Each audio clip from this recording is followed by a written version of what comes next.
Are you a fan of children's book? Do you find it interesting and fun? If yes, then let me take you into an imaginative world of my book review entitled My Little Prince. The Little Prince, also known as Le Petit Prince in French, is a fable and modern classic written by French aviator and writer Antoine de Saint-Exupéry and published in 1943 with his own pictures. The simple story follows a young boy named the Little Prince as he wanders the universe in searching of wisdom.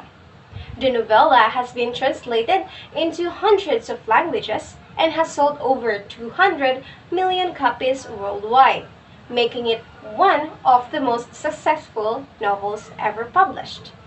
The story actually takes place in Sahara Desert. However, the story consists of many flashbacks as the prince relays his own story to the pilot.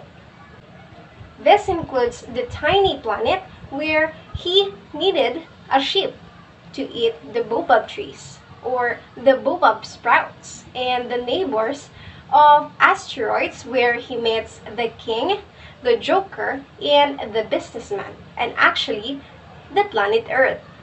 The narrator introduces himself as a man who discovers a child that adults lack imagination and comprehension. He is now a pilot who was touched down in the desert. He meets a young boy who requests an illustration of a ship, which the narrator does. The narrator, who calls the boy as the tiny prince, discovers that he is from a very small world, which he believes is asteroid B612. The Little Prince tells the narrator about his life throughout the course of the next few days. The prince spends his time on his asteroid world, which is no bigger than home, plucking out baobab seedlings, fearing they grow large enough to swallow the tiny planet. One day, an astromorphic rose appears on the planet and the prince falls madly in love with her. However, her arrogance and demands becomes too much to handle by the little prince, and he quickly departs. The prince visits a series of asteroids which contains a grown-up reduced to a function. The first is the king who demands submission but has no subjects until the prince arrives. The sole inhabitant of the other planet is a pretentious man who actually wants admiration from the prince. The prince then visits a planet where he encounters a businessman who claims to possess the stars, making it critical for someone like him to know exactly how many they are every minute or so. The narrator and the little prince have now spent 8 days in the desert and have run out of water. The two then traverse the desert in search of a well, which miraculously they find. The little prince tells the narrator that he plans to return that night to see the planet and the flower, and that now the stars will be meaningful to the narrator because he will know that his friend is living on one of the stars. Returning to his planet requires allowing the poisonous snake to bite him. The story resumes 6 years later. The narrator says that the prince's body was missing in the morning, so he knows that. He returned to his planet and he wonders whether the sheep that he drew him ate his flower. He ends by imploring the reader to contact him if they ever spotted the little prince. We maybe become an adult who should think of what's more essential and almost forgot to have fun because of the never-ending responsibilities, but we should not forget to be happy even just in a minute of an hour. As of reminiscing the story, I actually realized that literature indeed equips a child and become imaginative. It plays an important role in every learner in order to develop cognitive skills, social skills, and developmental skills, and actually the emotional skills.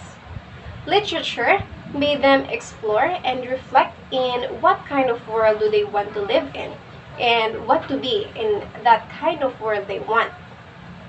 Okay, so now that I have shared to you my all-time favorite foreign children's book, let me introduce you to my favorite local book entitled The Tortoise and the Rabbit, which also known as Ang Pagong at Ang Conejo by Eric Calpe Aesop.